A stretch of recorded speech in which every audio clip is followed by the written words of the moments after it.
बिस्मिल्लाहिर्रहमानिर्रहीम। अस्सलाम वालेकुम दोस्तों, कैसे हैं आप? आई डू होप आप सब अच्छे होंगे जी।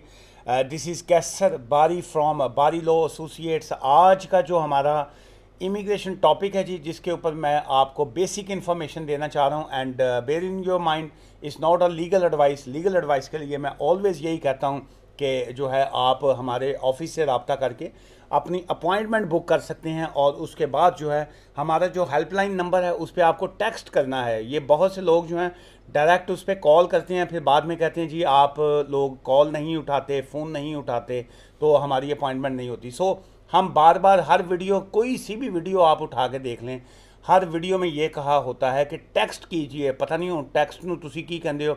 ਪੁਰਾਣੇ ਜ਼ਮਾਨੇ 'ਚ ਕਬੂਤਰ ਨਹੀਂ ਹੁੰਦੇ ਸਨ, ਪਿਜਨ ਜਿਹੜੇ ਨੇ ਉਹ ਪੈਗਾਮ ਲੈ ਕੇ ਜਾਂਦੇ ਸਨ, ਉਹਨੂੰ ਕਹੀਦਾ ਪੈਗਾਮ। ਅਸੀਂ ਤੁਹਾਨੂੰ ਕਹਿ ਰਹੇ ਹਾਂ ਕਿ ਤੁਸੀਂ साढ़े नंबर के उत्ते हेल्पलाइन के ऊपर आपने मैसेज छोड़ना है कि जी कि मैं अपॉइंटमेंट बुक करना चाह रहा हूँ। फिर हमारा ऑफिस जो है वो आपसे अपॉइंटमेंट का टाइम सेट करने के बाद हम लोग आपको कॉल बैक करते हैं। चलिए, टॉपिक है जी ये जो सेक्शन 10 है, ये क्या होता है? Section 10 of immigration and asylum act 1999 जो है, ये बड़ा फेमस एक सेक्शन 10 है जी। बहुत से लोगों ने हमारे यूट्यूब चैनल के ऊपर रिक्वेस्ट भी मुझसे की हुई थी कि जी कि काइंडली इस सेक्शन 10 के ऊपर भी आप बात कीजिए कि इसमें इसका उपाय जिसको कहते हैं ना कि एदा हल की है, इससे निकलने का क्या हल है और बाकी चीज़ें। देखिए, हल का तो मैं कुछ नहीं कह सकता हूँ। उसकी वजह यह है कि हर केस का हल जो होता है वो डिफरेंट होता है। इसलिए मैं चूँकि अब आपका एक तो मुझे आपके भी केस का नहीं पता, कम से कम आई थिंक 15-20 मैसेजेस आए हुए थे कि जी के इस सेक्शन के ऊपर बात करें आप, तो वो मैंने 10-12-15 फाइलें नहीं देखी। मैं समझता हूँ कि कोई भी अगर बंदा जो है, अगर आप सवाल करें और उसके ऊपर आपको अगर एडवाइस कर दे, लीगल एडवाइस कर दे, सो आपका उसमें फ़ॉल्ट नहीं है, उस बंदे का फ़ॉल्ट है जो आपको एडवाइस देगा। उसकी वजह यह है कि वो आपसे दुश्मनी लेगा एडवाइस करके आपको। मैं एक प्रोफेशनल वकील हूँ, मैं कभी एडवाइस नहीं करता हूँ अनटिल अनलेस मेरी डायरेक्ट जब तक आपसे बात ना हो, मैं जब तक डायरेक्ट आपसे आपके सिचुएशन ना पूछूं। एक लेट से मैं आपको अब बहुत से लोग जो हैं बाज़ का जो है वो बड़ा रूड किस्म का मैसेज लिख देते हैं वहाँ पे हमारे चैनल के ऊपर कि जी आपसे सवाल किया, आपने जवाब नहीं दिया। भाई साहब, मैं आपकी लाइफ के साथ मैं तो नहीं कम अज़ कम खेल सकता। अगर आप किसी और को खिलवाना चाहते हैं तो मेरे अलावा यहाँ पे हज़ारों थाउजेंड्स और वकील हैं, बहुत सी और फर्म्स हैं, आप किसी से भी रब्ता कर सकते हैं, तो मैं ही क्यों।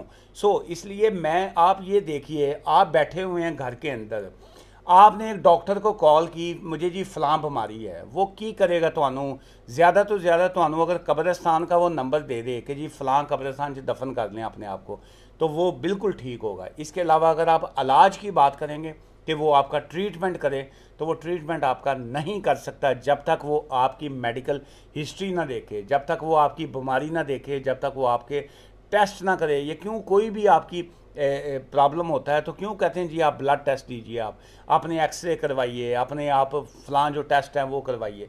जब तक टेस्ट नहीं होंगे आपका पता नहीं चलेगा कि इश्यूज़ क्या हैं।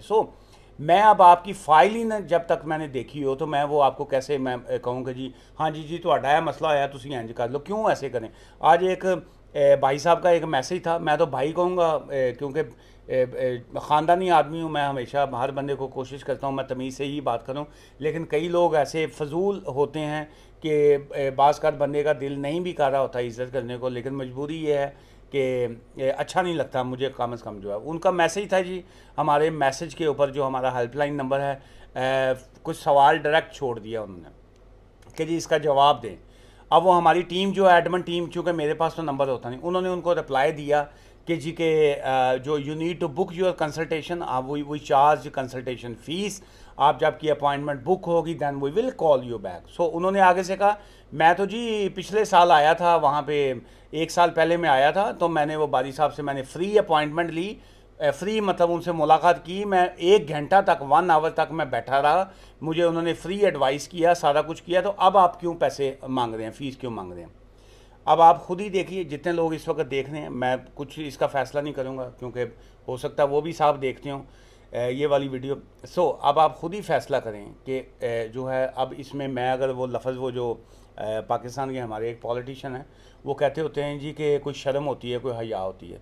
चलिए मान लिया अगर आपको 1 साल पहले मैंने अगर कोई शर्म कर ली, हया कर ली, आपको अगर 1 घंटा बैठा लिया, अगर चाय पूछ ली, पानी पूछ लिया, फ्री में एडवाइस कर ली, तो उसके बाद आपने काम भी नहीं करवाया, कोई फ़ीस उस वक्त भी नहीं दी, बाद में केस भी नहीं हमें दिया, कुछ भी नहीं किया, 1 साल बाद जड़ी है वो ਤੁਹਾਡੀ फिर गले 'ਚ पई है, तो तुसी जड़ा ना फिर हमसे रब्ता कर लिया आप लोगों ने, तो आप अब रब्ता करके अब आप फ्री एडवाइस आप फिर मांग रहे हैं। तो मैं अब इसके ऊपर क्या कहूँ मैं आपको, कोई मैं यही कहूँगा ना कि कोई शर्म होती है, कोई हया होती है। लेकिन अभी भी ये है कि मैं खुद ही शर्म खाऊंगा, खुद ही हया खाऊंगा। अगर आप बहुत मजबूर हैं, बहुत गरीब हैं, आपके फाइनेंशियल हालात ठीक नहीं हैं, आप मुश्किल का शिकार हैं, आपके पास दिक्कत में हैं, स्टिल मैं हाज़िर हूँ। ईमेल कीजिए, लेकिन जैसे होम ऑफिस फ़ी वेवर करता है, आपकी फ़ीस माफ़ करता है, उसी तरह जो है मैं भी आपकी सिचुएशन देखने के बाद आपको फ्री एडवाइस भी दूंगा, और अगर मैं मेरे लाइक हुआ तो मैं आपका फ्री केस भी करूंगा। लेकिन इस तरीके से मैसेज करके ये इस तरह की बातें करना, थ्रेट करना, ये this is not a common sense. Anyways, ये जो सेक्शन 10 है जी, ये बहुत लंबा है, लेकिन मैं आज थोड़ी सी इन्फॉर्मेशन इस पे दूंगा, लेकिन फर्दर किसी नेक्स्ट वीडियो में मज़ीद डिटेल्स में बात करेंगे।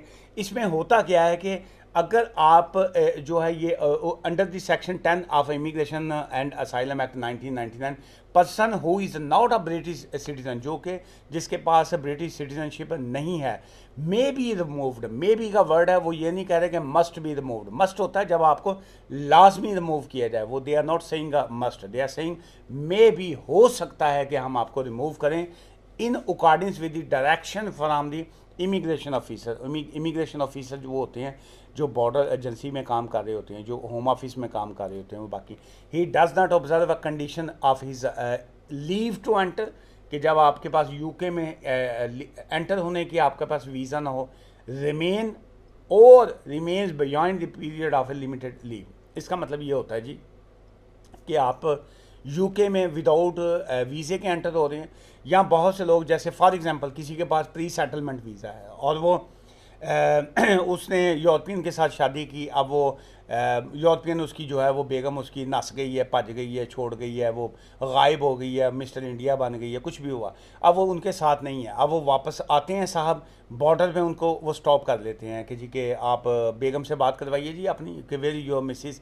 अब वो बेगम तो उनकी जो है वो किसी ने कहा जी कि बेगम थोड़ी नस गई, कहना नहीं नस के नहीं गई, वो हौली हौली टुर के गई है जड़ा ना। सो वो टुर के गई है, वॉक करके गई है, वो जैसे भी गई है चली गई है जी। सो इसलिए वो उसमें इश्यूज़ आ जाते हैं। या आपके पास यूके में रहते हुए आपके पास वैलिड वीज़ा नहीं है, या आपके पास स्टूडेंट थे, आपका वीज़ा एक्सपायर हो गया, अब आपके पास जो वैलिड लीव है वो नहीं है, तो क्या वो आपको इस कंट्री से निकाल सकते हैं? तो ऑफ कोर्स वो जो है वो एक्शन ले सकते हैं।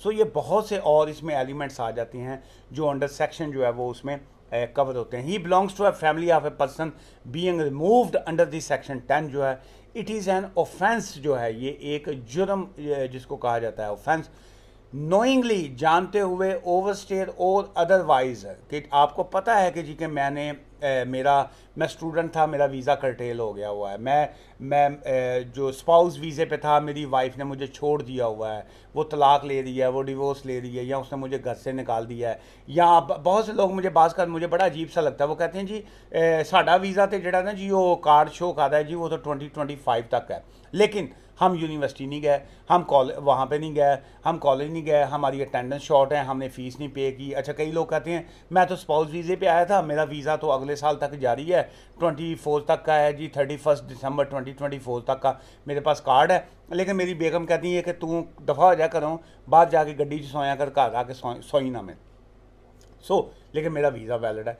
इस तरह की जो चीज़ें हैं वो आपके कार्ड के ऊपर हैं, लेकिन टेक्निकली जो पीछे इमिग्रेशन सिस्टम है वहाँ पे आपका सिस्टम जो है वो कर्टेल हो जाता है, रिवोक हो जाता है। सो दैट्स कॉल सेक्शन 10 जो है वो। अच्छा, इसमें ये जो आगे की जो मैं बात आपसे एक्सप्लेन करना चाहता हूँ, it is an offence to knowingly overstay और otherwise breach of condition of a leave. आपको जानते बूझते पता भी है कि ये मैं ब्रीच कर रहा हूँ, लेकिन आप फिर भी यूके में हैं। A person who remains beyond the time's limit by his leave is a liable to remove. वो लाइबल हैं कि आपको इस कंट्री से रिमूव किया जाए under the powers contained in this section 10 of the immigration act जो है 1999 जो है इसके मुताबिक ये वाला होता है। लेकिन ऑब्वियसली इसमें राइट ऑफ अपील भी है, इसमें एडमन रिव्यू जो है उसमें वो भी है। इसकी और बहुत सी लंबी डिटेल्स हैं, मैं एक पार्ट में इसका एंड नहीं कर सकता हूँ, चूँकि मैंने कुछ और बातें भी शेयर करनी थी आपके साथ जो मैंने स्टार्टिंग में की हैं। लेकिन इसका मैं पार्ट 2 करूँगा जी, और उसमें जो है इसका जो ऑप्शंस हैं एडमन रिव्यू के या अपील के वो भी मैं बात करूँगा। लेकिन ये जो मैंने आपको बेसिक बता दी कि अगर कोई शख्स जो है उसका वीज़ा किसी भी वजह से कैंसिल होता है या रिवोक होता है, वो अटेंडेंस की वजह से, वो उसकी बीवी के साथ या अनबन बनने के बाद प्री सेटलमेंट में उसकी वाइफ उसके साथ नहीं रहती, किसी भी वजह से अगर इमिग्रेशन उनको स्टॉप करती है, सो दे कैन रिमूव हिम, उसको इस कंट्री से निकाला जा सकता है। सो आज की वीडियो यहाँ तक थी, लेकिन अगेन ये एक इन्फॉर्मेशन है, is not a legal advice. Legal advice के लिए आप अपनी सिचुएशन बता के मुझसे लीगल एडवाइस ले सकते हैं। दुआ में याद रखिएगा। Take care, bye for now, thank you ji.